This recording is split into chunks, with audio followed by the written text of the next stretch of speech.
como presente.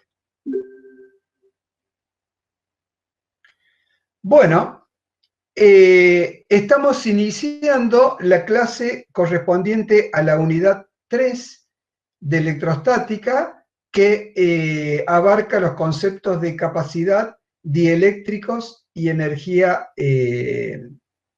del campo, energía almacenada.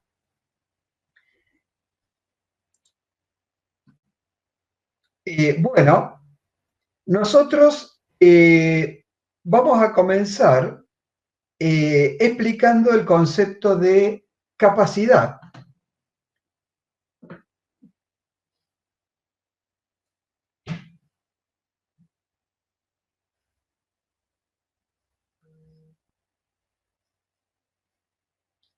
El concepto de capacidad, decía, y para asociarlo a fenómenos que ya conocemos, vamos a tomar el caso de un conductor esférico.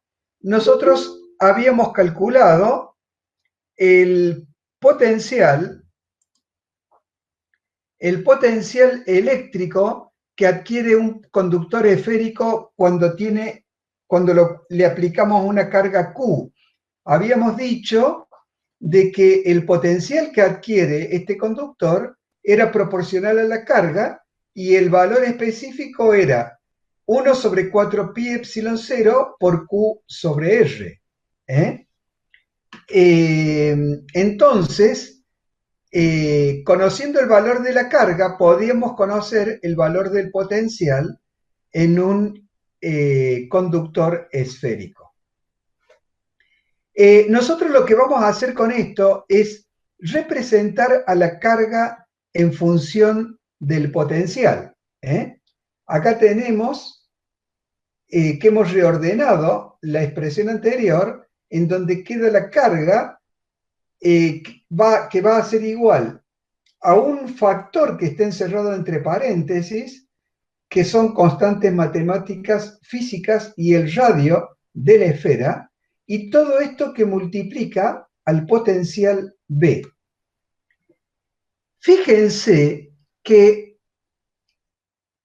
si yo tuviera dos esferas conductoras, las dos con diferentes radios, ¿no? Para el mismo potencial eléctrico, ¿cuál estaría en condiciones de almacenar una carga eléctrica mayor? La que tiene radio mayor.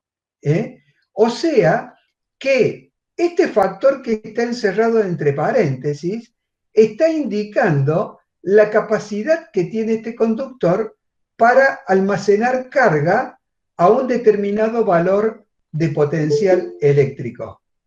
Entonces, nosotros vamos a definir esto que está entre paréntesis, este factor, lo vamos a definir como capacidad de este conductor aislado. Entonces, a este producto 4pi epsilon 0 por R lo designamos con la letra mayúscula C.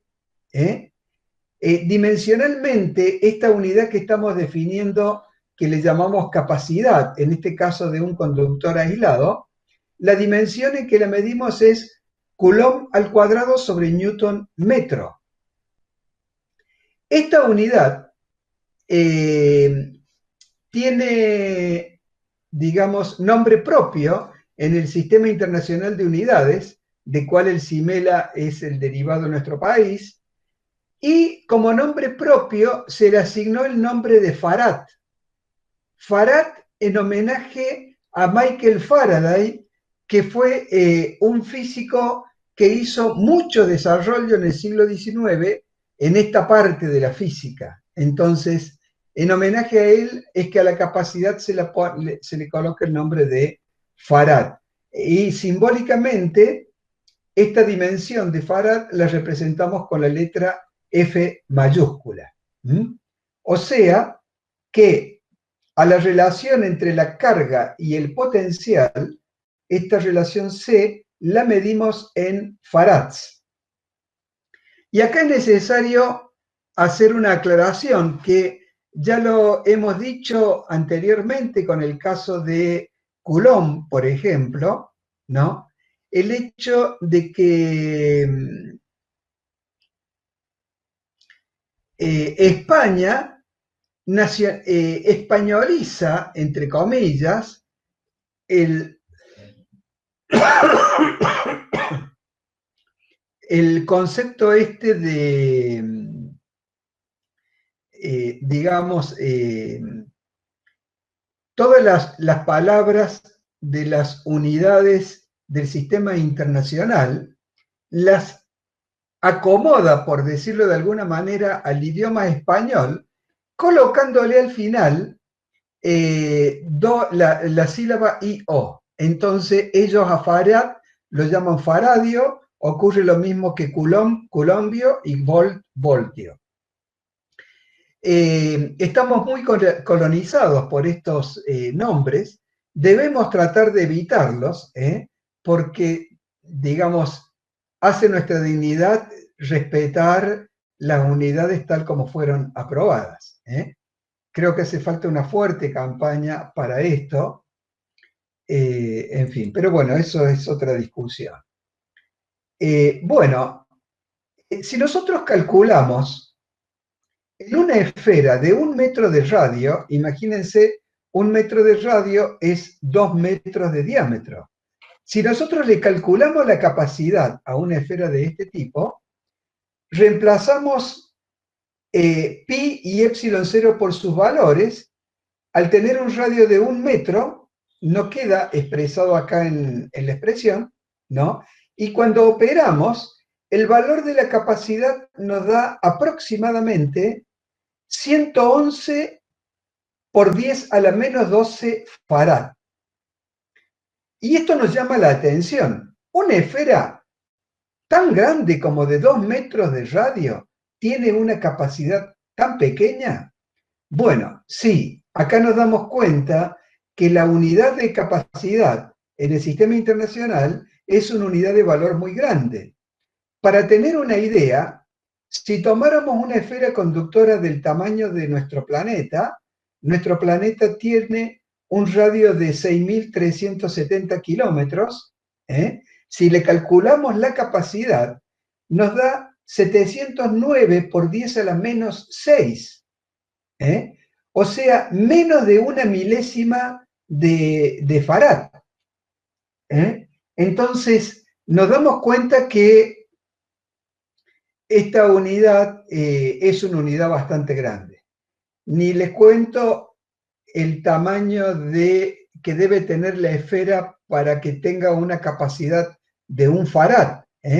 Ustedes lo pueden calcular. En esta expresión ponen acá 1 y despejan R y calculan, les va a dar aproximadamente 9 millones de kilómetros de radio.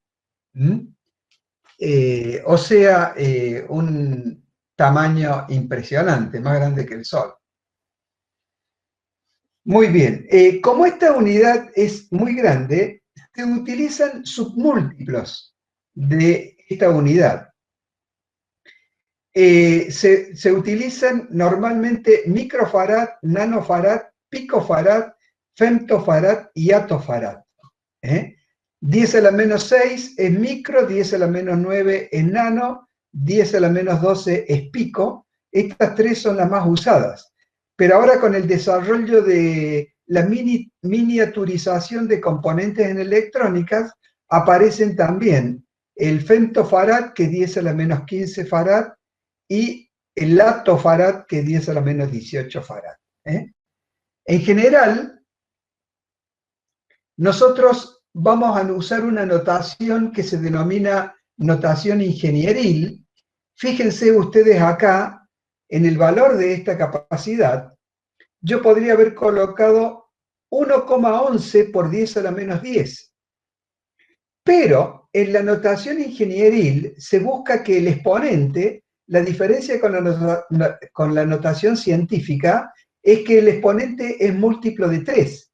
De esta manera, a este 10 a la menos 12, yo lo reemplazo por picofarad, Y de esa manera digo que esta capacidad es de 111 picofarad. Y la de la Tierra, 709 microfarad.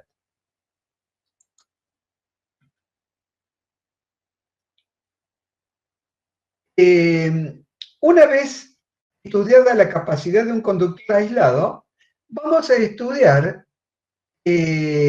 vamos a construir un sistema formado por dos conductores de forma cualquiera. En estos conductores, cuidamos que le extraemos carga a un conductor, carga positiva, y se la aplicamos al segundo conductor. De esta manera, estos dos conductores tienen la misma carga y diferente signo. Y entre sí forma un sistema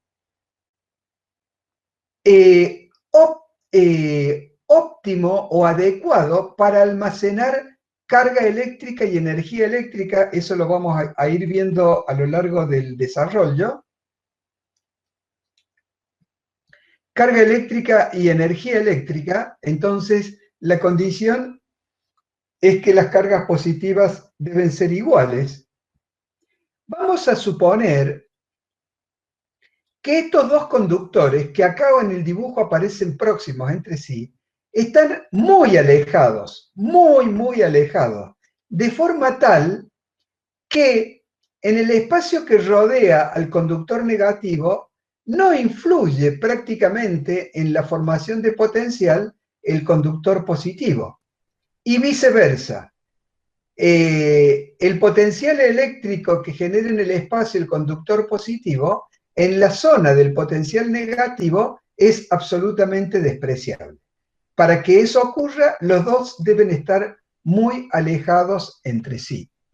De esta manera, y con esta condición, medimos, podemos calcular el potencial del conductor positivo, que va a ser B sub más, para indicar que es el conductor positivo, igual a 1 sobre 4 pi epsilon 0 por Q sub más sobre R. Mientras que en el conductor negativo, el potencial va a ser B sub menos igual a 1 sobre 4 pi epsilon 0 por Q menos sobre R. Como los potenciales que induce una carga en la otra son despreciables, estos son los valores que consideramos calculables, y vemos que el conductor positivo adquiere un potencial positivo y el conductor negativo adquiere un potencial negativo. Entonces, vamos a ver cuál es la diferencia de potencial que se establece entre ellos. Profe, una consulta. Sí. Puede ser. Entonces, si fueran casos de cargas muy chiquitas o de conductores muy chiquitos, el potencial pasaría a ser muy alto. A ver, eso no va en la línea de lo que yo estoy construyendo, eso se lo puedo contestar después. Lo que estamos diciendo es la condición de que los dos conductores se encuentren a distancias muy alejadas entre sí, y que de esa manera podemos calcular los potenciales de cada conductor. Entonces, de esta manera, cuando queremos expresar la diferencia de potencial entre los dos conductores, vamos a hacer que la diferencia de potencial B sub AB va a ser igual a B sub más menos B sub menos. Acá hay un error, ¿no? B sub más menos B sub menos. Como este B sub menos es negativo, menos con menos es más, se dan cuenta que la diferencia de potencial va a ser el doble, va a ser mayor. Esta resta se convierte en suma. Y esto lo vemos acá cuando reemplazamos los valores de B sub más y B sub menos por sus iguales. Me queda esta expresión que es igual a 2Q sobre R. Entonces, de esta manera, esta diferencia de potencial es igual a 1 sobre 4 pi epsilon 0 por 2Q sobre R. Muy bien. Como esa es la diferencia de potencial, ¿no? Saco la relación entre la carga y la diferencia de potencial y me queda que la capacidad establecida es 2pi por epsilon 0 por R. Entonces, este sistema de dos conductores va a tener una capacidad, suponiendo que ambos conductores tengan el mismo radio, van a tener una capacidad de 2pi por epsilon 0 por R. Y la diferencia de potencial entre estos conductores va a ser B sub AB. Entonces, reemplazando la expresión de C en esta ecuación, me va a quedar que B sub AB es Q sobre C, y también lo puedo representar como que Q es igual a C por B sub AB. Entonces, en un sistema así considerado, el valor de la carga lo puedo calcular con el valor de la capacidad y la diferencia de potencial entre ambos conductores cargados. Un sistema formado de esta manera define un componente de importancia en electricidad y electrónica, que se denomina capacitor o condensador. La tendencia es a llamarlo capacitor porque hay otros productos tecnológicos que se denominan condensadores. Entonces, para evitar confundirlo, le llamamos a esto capacitor. No sé, me parece que había una... Ah, bueno, ya se han contestado. Perfecto, sigamos entonces. Profe, disculpe, no lo escuché bien. Lo que dijo recién es que el sistema, así como está, uno lo llama capacitor. Sería un sistema capacitor. Exactamente, un sistema formado por dos conductores en general conforma lo que se denomina capacitor. Nada más que tecnológicamente ya vamos a ver algunos avances sobre esta definición que estamos haciendo por ahora. Lo que es importante ver es esta parte que viene, antes de avanzar con la configuración de los capacitores. Nosotros hemos hecho este análisis suponiendo que estos dos conductores están muy lejos entre sí. Entonces, no interfieren entre sí. Ahora los vamos a acercar. Lo vamos a aproximar a una distancia muy cerca entre ellos. Antes estaban a distancias muy grandes, ahora están a distancias muy próximas. ¿Qué va a ocurrir con esto? Yo no tengo una figura lamentable para explicar mejor esto. ¿Qué va a ocurrir con esto? El conductor positivo, su propio estado de carga que le genera un estado de potencial propio, produce a su alrededor superficies equipotenciales, que sabemos sus potenciales van a ir disminuyendo a medida que aumenta la distancia al conductor. Va a haber una de estas superficies equipotenciales que va a atravesar el conductor negativo. ¿Y qué fenómeno físico ocurre? El fenómeno físico que ocurre es que al potencial propio del conductor negativo se le va a superponer el potencial de esta superficie equipotencial. Entonces, como el potencial propio era negativo, ahora este potencial va a ser menos negativo. Lo mismo acontece al revés. La carga negativa produce superficies equipotenciales negativas y va a haber una de ellas que pasa por el conductor positivo. Se produce acá la superposición entre los dos potenciales y el potencial de este conductor ahora queda en un valor menos positivo que el original.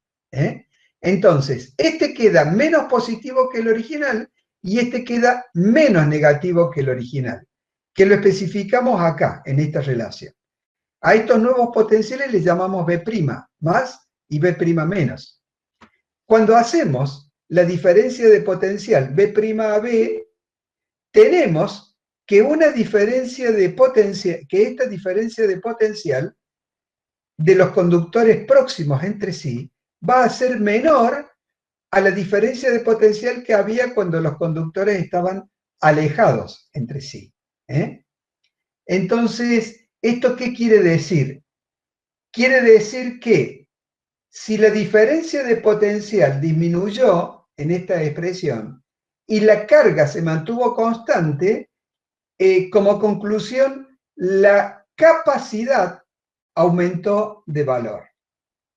Entonces, si nosotros al construir un capacitor queremos espacialmente ver cómo se le aumentamos la capacidad, entonces tenemos que aproximarlos entre sí. Al aproximarlos, vamos a ir aumentando la capacidad.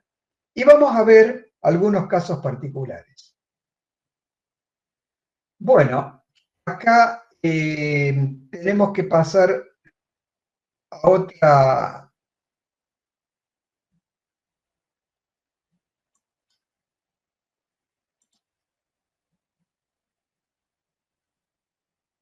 otro PowerPoint.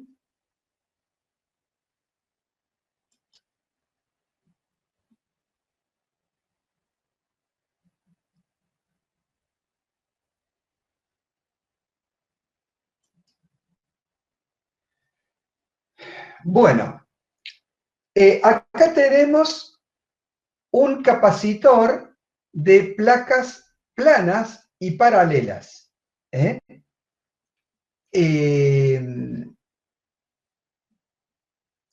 Este capacitor está formado por dos placas planas que están ubicadas en forma paralela entre sí y separadas a una distancia que la denominamos D o E. La podemos denominar como D y la podemos denominar como E. En el otro PowerPoint lo denominamos como E para no superponer el concepto de D con dipolo. Ya lo vamos a ver. Este sistema de dos placas conforma un capacitor en donde acá tenemos la representación esquemática. Tenemos una de las placas está cargada positivamente y la otra de las placas está cargada negativamente. De esta manera tenemos lo que se conoce con el nombre de capacitor plano, porque está formado por dos planos paralelos. Nosotros en general suponemos que todo el campo eléctrico que aparece entre ambas placas está concentrado en el espacio, en el volumen interior entre las placas. En realidad, en los extremos se produce una condición particular que a nosotros nos aparece muchas veces a lo largo de las diferentes carreras de ingeniería, que se llama condición de borde o condición de frontera, en donde hay una distorsión, porque no puede pasar por un teorema de continuidad, no puede pasar el campo eléctrico abruptamente de un valor constante acá a un valor cero, sino que tiene que pasar paulatinamente. Y eso hace que haya alguna pequeña dispersión de líneas de campo para que este pasaje sea un poco más suave. Esto nos puede introducir algún error al efectuar un cálculo que no coincida con la práctica, pero lo solucionamos buscando acercar lo más posible las placas entre sí en relación a su tamaño y de esa forma despreciamos las condiciones de frontera, las condiciones de borde. De esta manera, entonces, si nosotros suponemos que a lo largo de este capacitor el potencial eléctrico es constante, entonces podemos calcular el valor el campo eléctrico es constante, podemos calcular que el valor de este campo eléctrico ya lo habíamos obtenido por Gauss y nos daba sigma sobre epsilon 0. Cuando yo reemplazo la densidad superficial por Q sobre área, me queda el campo eléctrico como Q sobre epsilon 0 por área. Voy a ver ahora cuál es la relación entre el campo y la diferencia de potencial entre las placas. Entre las placas va a haber una diferencia de potencial B sub AB, que como el campo es constante, habíamos visto que al resolver la integral de E por diferencial de L, me quedaba esta diferencia de potencial como igual a E por D. Si yo acá en E por D reemplazo el valor del campo obtenido acá, obtengo la diferencia de potencial en función de la carga, 1 sobre epsilon 0 por Q por D sobre A. Entonces, de esta manera, yo despejo la relación Q sobre B sub AB, dada por la definición de capacidad, capacidad es igual a Q sobre B sub AB, que es igual a epsilon 0 por A sobre D.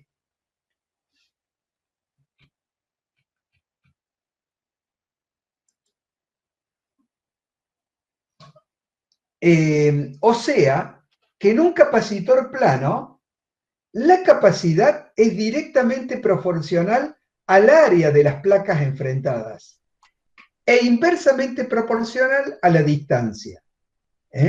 Si yo aumento la superficie de las placas al doble, la capacidad va a duplicarse. Si yo disminuyo la distancia de separación a la mitad, la capacidad se va a duplicar. Entonces, esta es la expresión del cálculo de la capacidad de un capacitor plano, en donde no hay ningún material en su interior. Considero que hay vacío en su interior. Muy bien.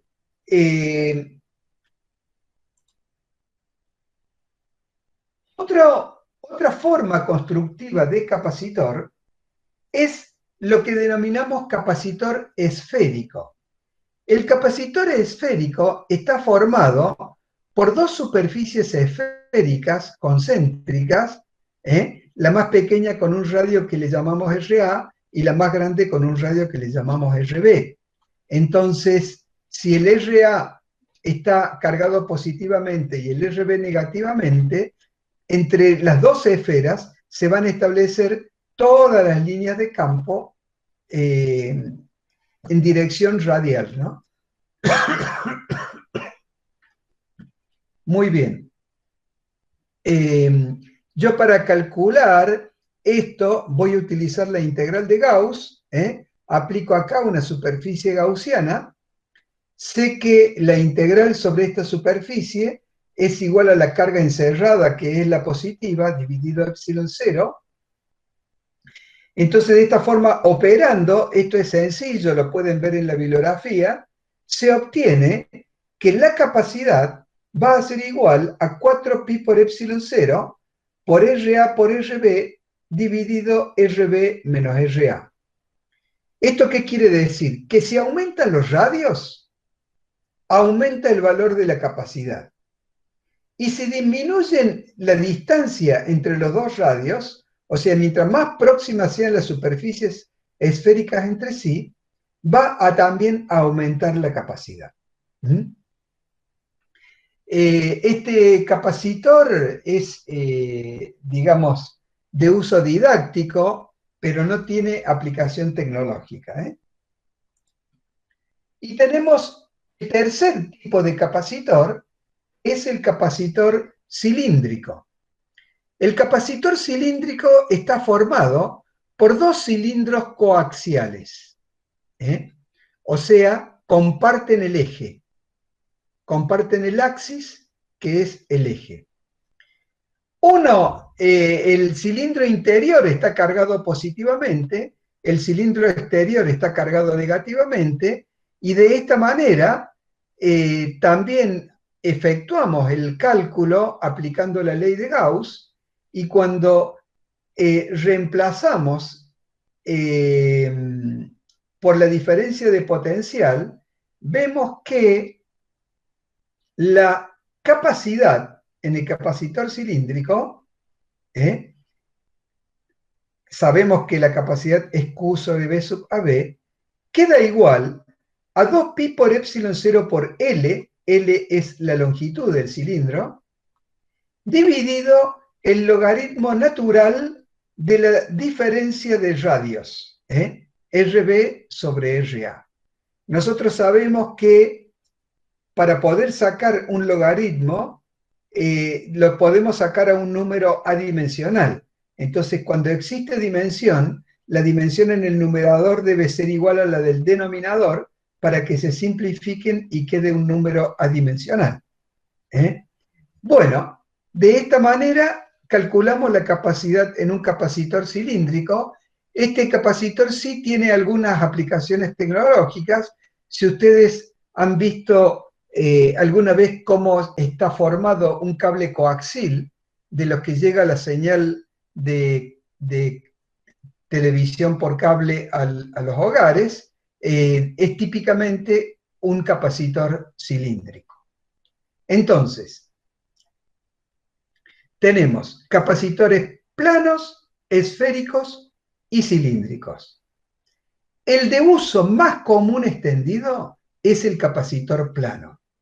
Claro que no todos los capacitores planos están formados de esta manera. En general puede haber constructivamente, yo no tengo aquí a mano un dibujo, pero constructivamente, a ver si lo tengo.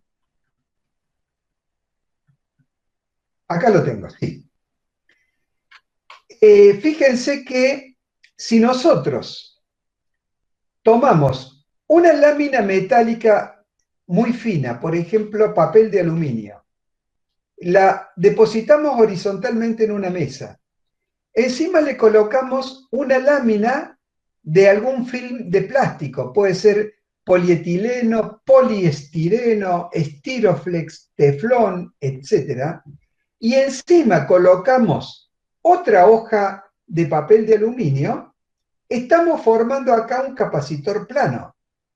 Pero vamos a agregarle una hoja más de film por arriba, y el tener esta hoja de film aislante arriba me permite a mí enrollarlo. Entonces, cuando yo lo enrollo, voy a tener un capacitor plano que tiene forma cilíndrica, pero todo el cálculo de capacidad, etcétera, se hace sobre un capacitor plano. Pero este capacitor enrollado tiene además una ventaja adicional. Como la capacidad es proporcional al área de las placas, si lo colocáramos en forma plana, tenemos que el área es simple, porque la parte superior de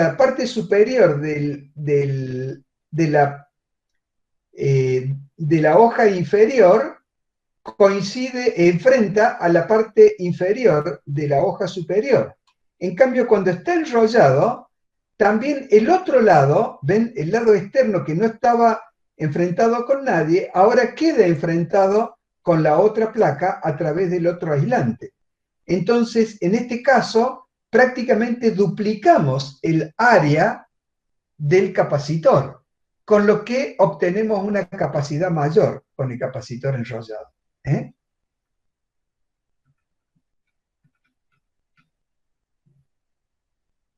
Muy bien. Bueno, seguimos. Tenemos conexión de capacitores.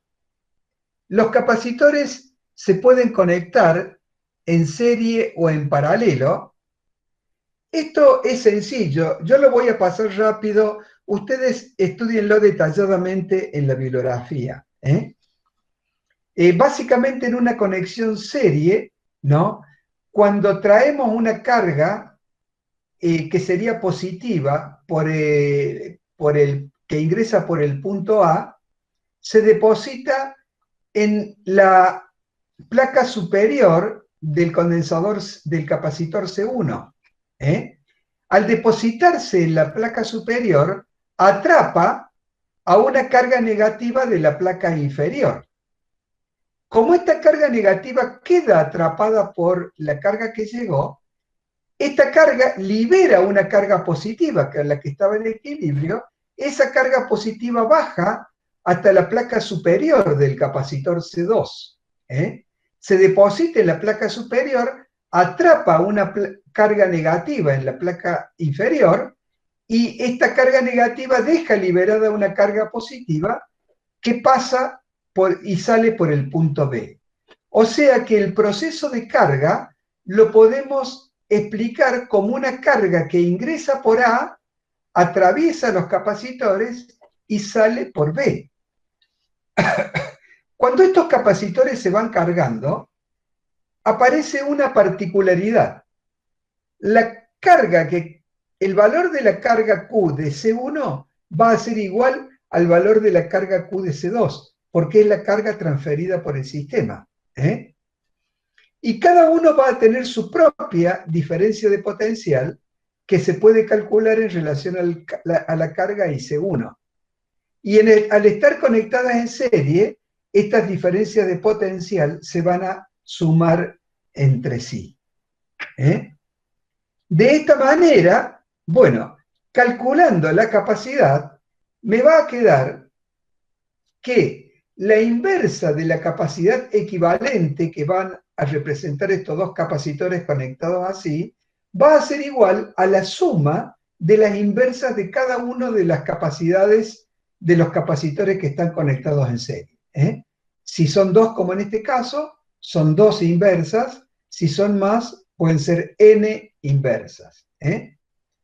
Entonces, si despejamos de acá la capacidad equivalente, me quedaría una expresión como este tipo, pero yo prefiero utilizar esta otra expresión.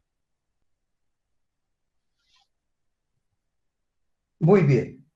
La próxima conexión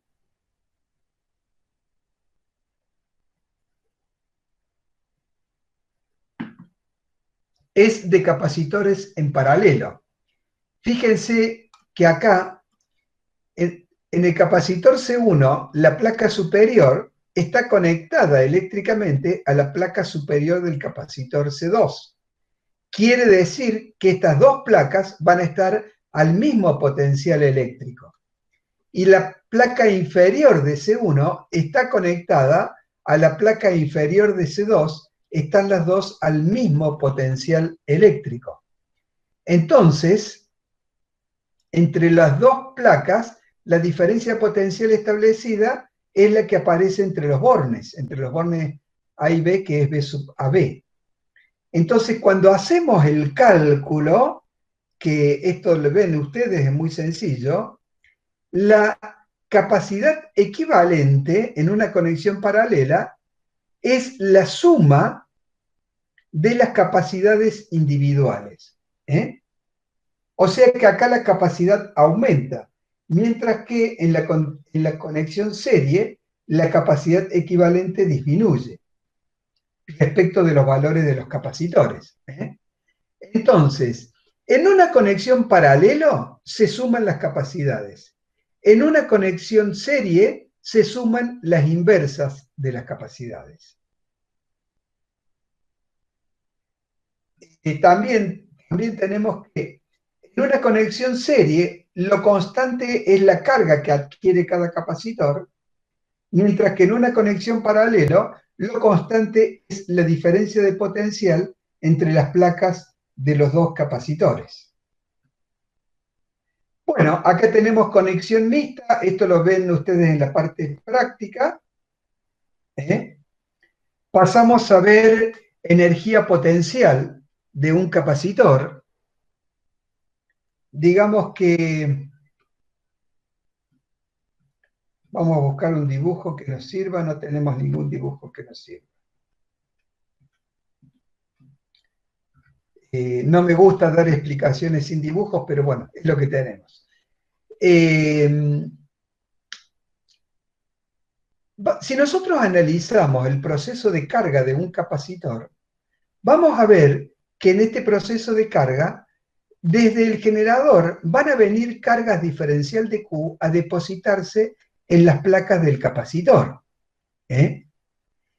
Y esta carga diferencial de Q va a volver por el borne negativo al generador, pero para volver debe atravesar el potencial que hay en los bornes del capacitor.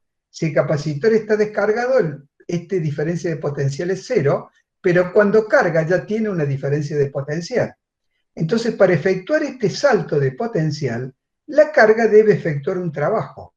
Ese trabajo va a ser el valor del potencial entre las placas B por diferencial de Q. Este potencial es un potencial que va variando permanentemente, porque para cada diferencial de Q, este potencial va a ir variando infinitesimalmente.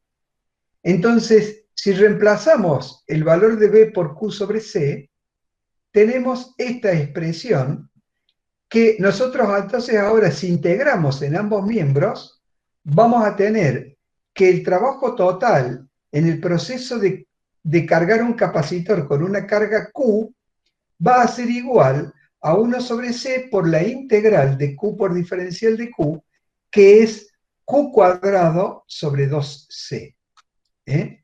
Entonces, de esta manera, nosotros calculamos el trabajo que debemos efectuar para cargar un capacitor con una carga Q. Pero este trabajo, como las fuerzas puestas en juego son conservativas, no se pierde, sino que queda almacenado en el capacitor.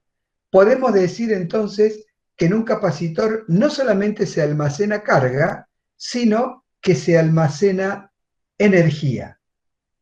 Y esta energía almacenada es este valor, el valor del trabajo que está expresado acá, que también reemplazando Q igual a C por B, puedo obtener un medio de C por B al cuadrado o un medio de Q por B.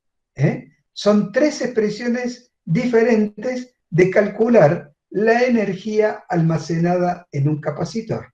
Por supuesto, esta energía la medimos en joules. Muy bien. Entonces, decimos que un capacitor sirve para almacenar energía. Si yo tengo un capacitor y este capacitor está cargado, ¿dónde se almacena la energía? Bueno, para responder a eso, tenemos que preguntar qué es lo que cambió en el capacitor. Y lo que cambió en el capacitor es que en el volumen entre las placas aparece un campo eléctrico que antes no existía.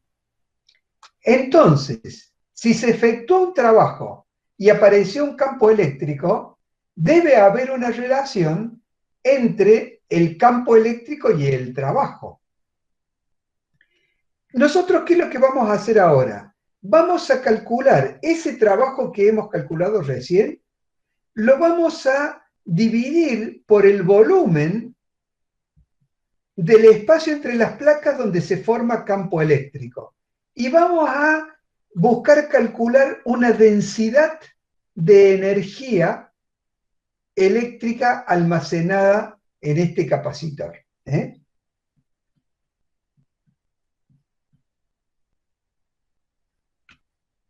Bueno, teníamos entonces la energía, dividimos esa energía por el volumen entre las placas del capacitor. A esta densidad de energía la expresamos con la letra U minúscula. En algunas bibliografías aparece como densidad espacial de energía.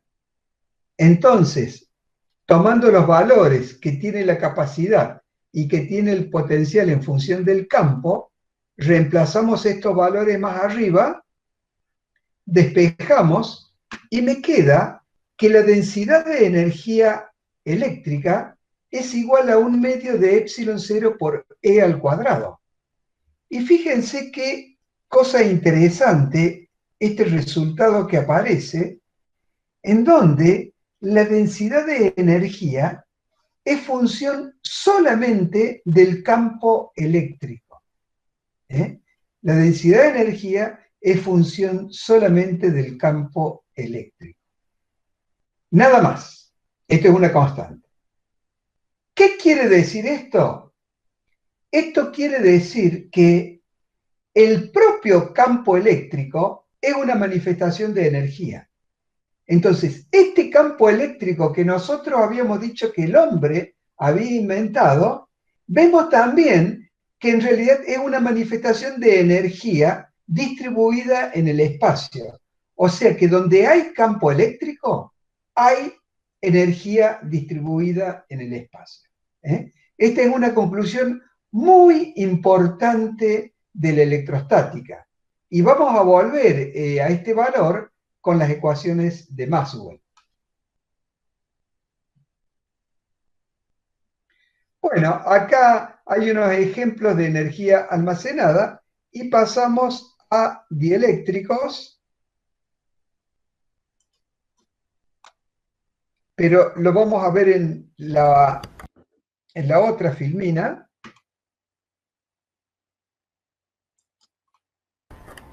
Profe, Sí. una consulta con respecto al capacitor plano enrollado. Sí, o sea, siempre que, o sea, si tenemos, por ejemplo, un capacitor plano que tiene una capacidad, no sé, de 20 microfaradios, al enroscarlo tendríamos uno de 40, o sea, siempre se duplica la capacidad. No alcanza a duplicarse, pero casi que se duplica. Y si usted tiene un capacitor, lo va a tener de 20 microfarads, no microfaradios. Bueno, Gracias. seguimos con inducción.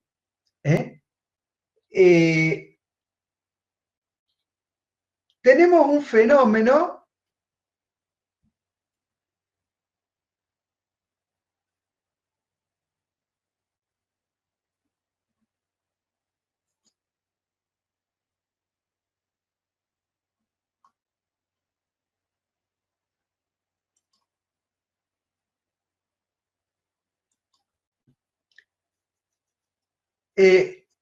tenemos un fenómeno que ocurre en electrostática, que es un fenómeno que lo llamamos de inducción. A este fenómeno, inducción electrostática, perdón, para diferenciarla de lo que es la inducción magnética. A este fenómeno, al análisis de este fenómeno, lo vamos a dividir para materiales conductores y materiales aislantes. En esta primera parte trabajamos con materiales conductores. En este caso tenemos, por ejemplo, acá un recipiente metálico con forma de balde, que está colocado en un soporte aislante para que no se pierdan las cargas que puedan existir en el material conductor. Y le acercamos una esfera conductora cargada, a la cual la sostenemos por un hilo que sea aislante.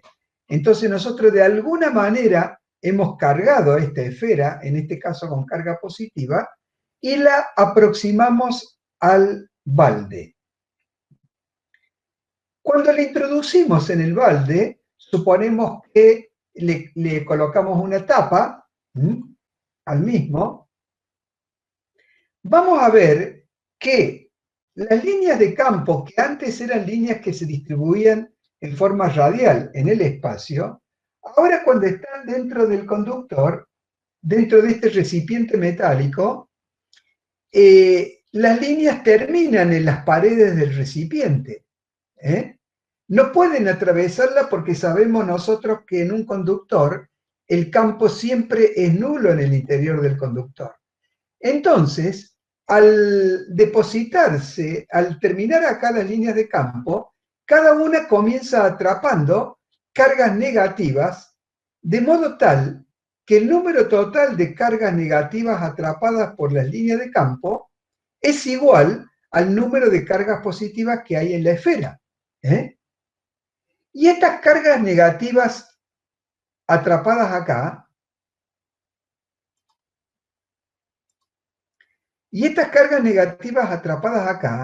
liberan cargas positivas que se desparraman en la superficie de este recipiente metálico, todo a lo largo de la superficie.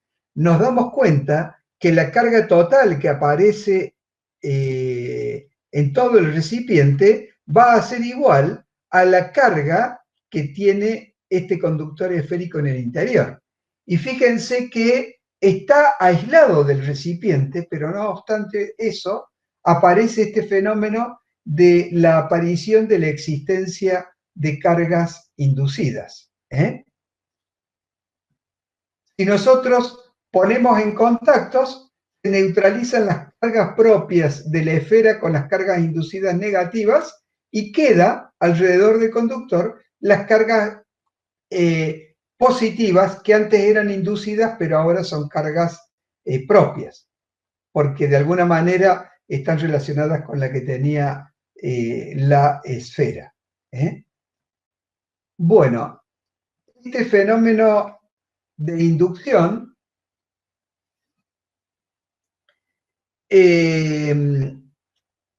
acá lo que tenemos es un dibujo en donde tenemos un soporte aislante y tenemos dos esferas conductoras que están concéntricas entre sí, dos cascarones esféricos que están concéntricos entre sí en este caso.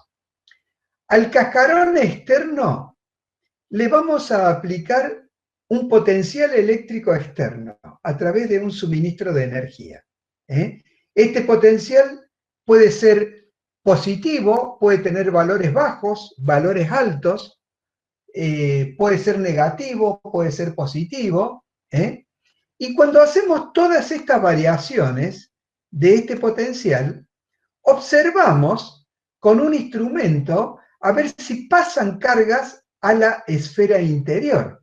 Y vamos a ver que en ningún momento hay pasaje de cargas de la esfera exterior a la inferior, confirmándose el hecho de que siempre las cargas se acomodan lo más externas posible en un conductor o grupo de conductores.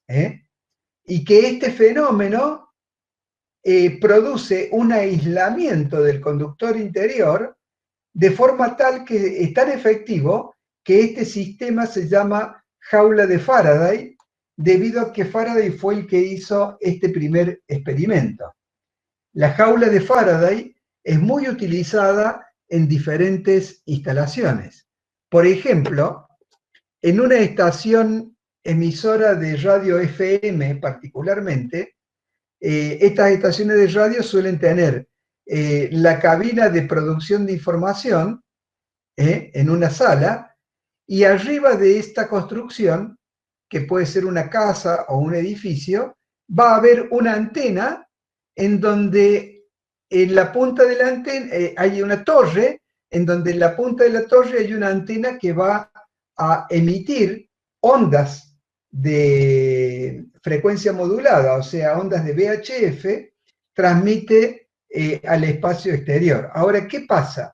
Ese es un campo eléctrico que varía en el tiempo y genera en todo el volumen inmediato que lo rodea, genera una zona con fuertes variaciones de campo eléctrico.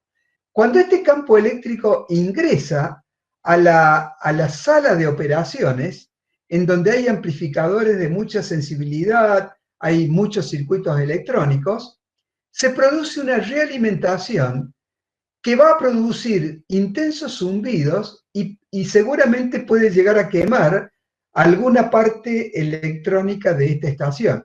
Entonces, para evitar esa realimentación debido a la emisión de ondas por la antena, es que toda la sala de transmisión se forra con una malla tipo, digamos, malla de gallinero, toda una malla, un tejido de alambre, y este tejido se lo conecta a tierra, Entonces este tejido de alambre cumple el mismo papel que cumple este conductor, este cascarón esférico cerrado totalmente. ¿Por qué el mismo papel? Porque las aberturas de este alambrado puesto pueden ser, por ejemplo, aberturas de 3 centímetros de diámetro, por ejemplo, de apertura. La longitud de onda de la emisión de FM está en el orden de los 2-3 metros. Entonces, para esa longitud de onda, este alambrado se comporta lo mismo que esta superficie maciza. Entonces forma un eficiente aislante eléctrico. Este mismo principio se utiliza en usinas generadoras o distribuidoras de energía eléctrica. Muchas veces la energía eléctrica viaja con muy grandes potenciales eléctricos. Estamos hablando de 70.000 y hasta 500.000 volts. Por ejemplo, la central de embalse, en su cable de conexión al sistema interconectado, se hace con una línea de 500.000 volts. La central de Chocón, la central hidroeléctrica de Chocón, que es una gran generadora de energía, lleva la energía hasta Buenos Aires a través de un cable también de 500.000 volts.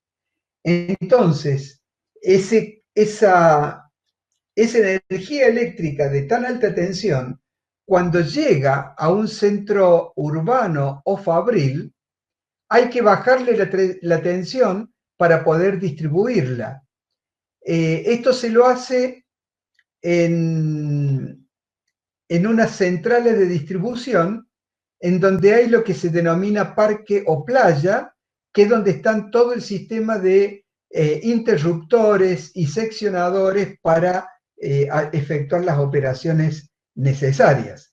Entonces, por toda esa zona tiene que caminar a veces operarios, y caminar debajo de un cable de 500.000 volts no es una sensación muy grata. Entonces se recubren todos estos caminos con un alambrado conectado a tierra, de manera tal que si hay alguna descarga porque el clima sea húmedo o algo por el estilo, no corran peligro las personas que están adentro de este lugar. Y bueno, acá tenemos una descripción de un generador electrostático llamado generador de Van der Graaf. Acá le falta una R, Van der Graaf, ¿no? Este generador lo diseñó Van der Graaf en el año 1931. Se había comenzado a acelerar partículas subatómicas para hacer estudios de física cuántica. Entonces, para que estas partículas tuvieran más y más velocidad, necesitaban recorrer potenciales eléctricos cada vez más elevados, o diferencias de potencial cada vez más elevados. De esta manera, para resolver este problema tecnológico que apareció en ese momento, Van der Graaf diseñó este generador en donde en su versión original esta esfera conductora tenía un radio de 2 metros, o sea, tenía un diámetro de 4 metros, estaba montada en una torre de 15 metros de alto. La torre era aislante, todo estaba dentro de un edificio, esto estaba sellado herméticamente y en el interior se había colocado gas inerte a presión para evitar descargas a través del aire, ¿no? De esa manera, con un motor se hacía girar una banda de látex. En la parte inferior de la banda había una especie de peine con terminaciones en punta que próximo, sin tocar a la banda, próximo a la banda, lograba extraerles cargas negativas y de esa manera pasaban cargas positivas hacia el interior de la esfera y esta esfera se iba cargando. Y cuando se iba cargando, el potencial aumentaba proporcionalmente a la carga. Y de esa manera se conseguían potenciales de 2 millones de volts.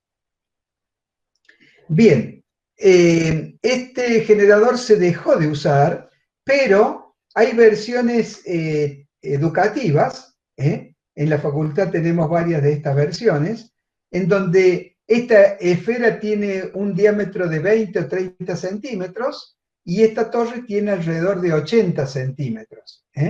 Entonces, ahí uno logra almacenar potenciales de hasta 30.000 volts, ¿no? Pero para que poder almacenar ese potencial debe ser un día seco y previo a esto se debe desarmar el equipo y limpiarlo muy bien por fuera para que el polvillo y la humedad depositada en el aislante no hagan descargas hacia tierra. Les tengo que decir que aislar alta tensión es muy problemático, muy problemático. Cuando a ustedes le dicen de que en una zona hay altos valores de potencial eléctrico, y bueno, hay que tener cuidado. Por ejemplo, en los motores a explosión de los vehículos normales, la explosión se realiza por el encendido de una chispa en una bujía y esa chispa se produce porque dentro del vehículo hay un pequeño transformador que genera 15.000 volts para que se pueda disparar esa chispa dentro del cilindro.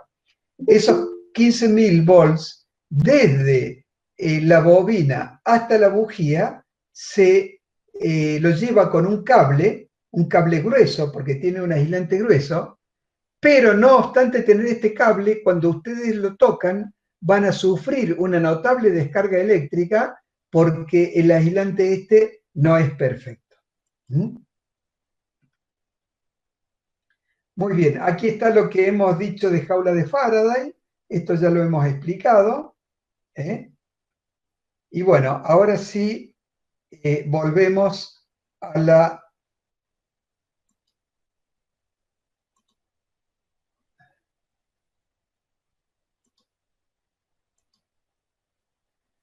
la presentación anterior. Profesor, sí. ¿Es posible o estaría correcto decir que dentro de la jaula de Faraday se generaría un campo eléctrico en dirección contraria al campo que se encuentra en el exterior? Y por esta razón, diríamos que el campo resultante en el interior de la caja es cero. Mire, en esta diapositiva le voy a contestar su pregunta. Bueno, para terminar lo de inducción en conductores, nosotros vamos a analizar 3 dibujos, 3 configuraciones. En esta primera configuración, nosotros tenemos acá un elemento generador de campo. Acá tenemos una carga eléctrica que genera campo. Como es puntiforme, la distribución de líneas de campo es en forma radial, perfectamente radial, y las superficies equipotenciales son superficies esféricas. Ahora, cuando nosotros en las proximidades de esta carga puntiforme traemos un material conductor, acá hay un material conductor de forma esférica, vamos a ver que las líneas de campo no pueden atravesar este conductor, por lo que habíamos definido.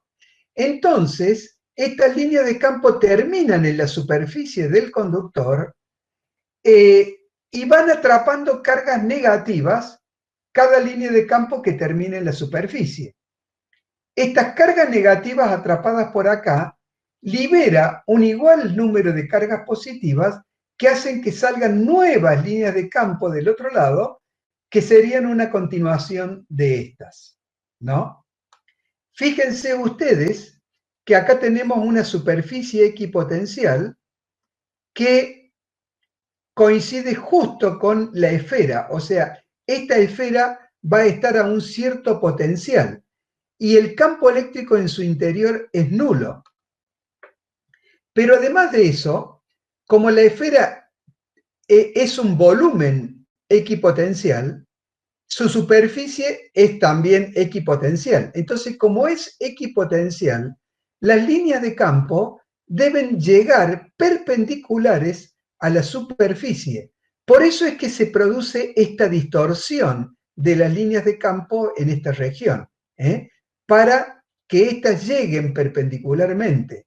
Y estas otras han sido parcialmente atraídas, pero siguen su camino radial. Muy bien, acá tenemos un ejemplo de inducción, acá tenemos otro ejemplo de inducción, acá tenemos también una carga puntiforme y conductores de diferentes formatos. Vemos que en ninguno de los casos hay campo y en todos aparecen cargas inducidas iguales de signo opuesto, respetando el mismo esquema anterior. Y por último, tenemos este dibujo, no está muy feliz, pero bueno, no tenía tiempo yo para terminar esto mejor. Pero ¿qué es lo que tenemos acá? Acá tenemos un conductor, un conductor que lo que vemos acá es la sección del conductor con el plano de la diapositiva.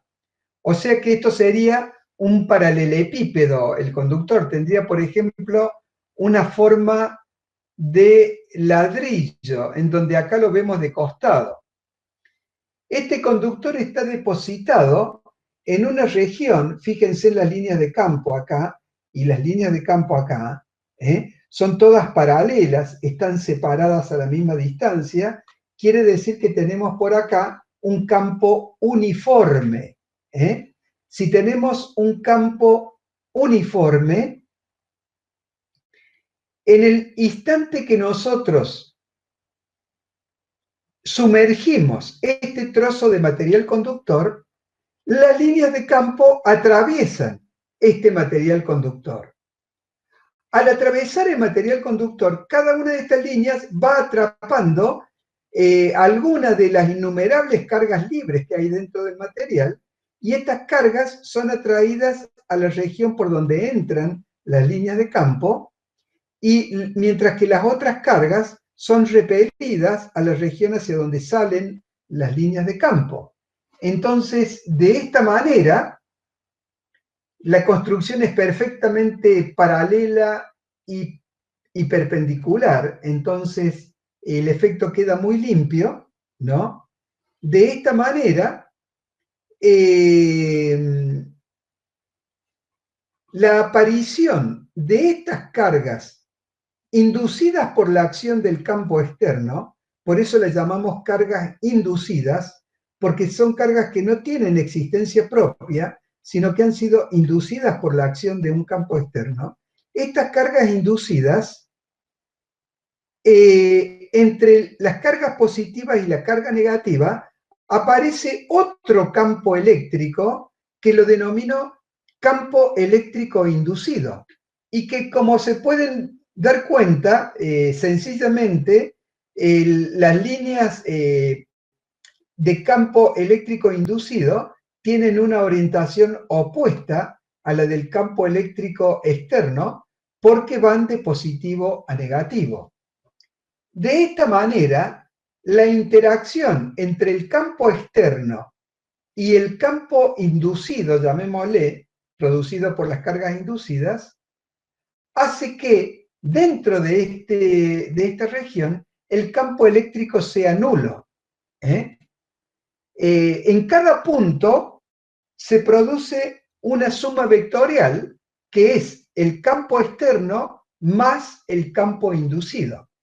Como estos dos vectores tienen sentido opuesto y el mismo módulo, esta suma da un vector nulo.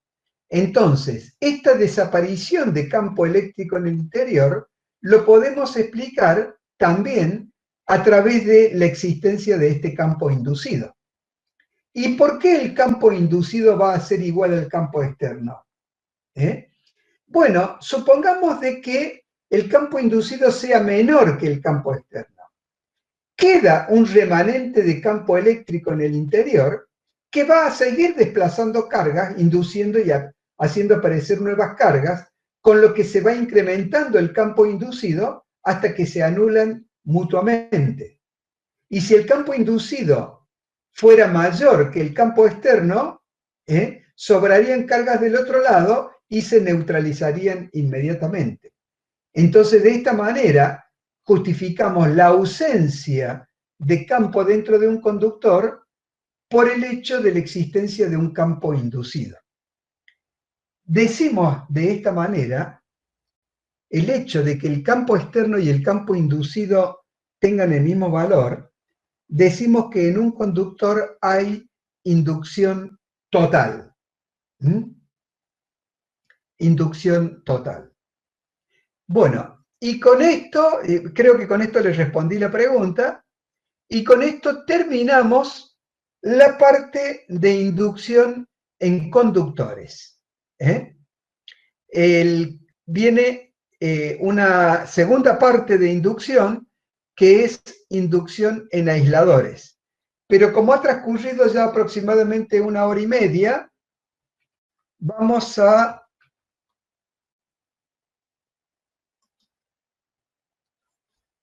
detener la grabación.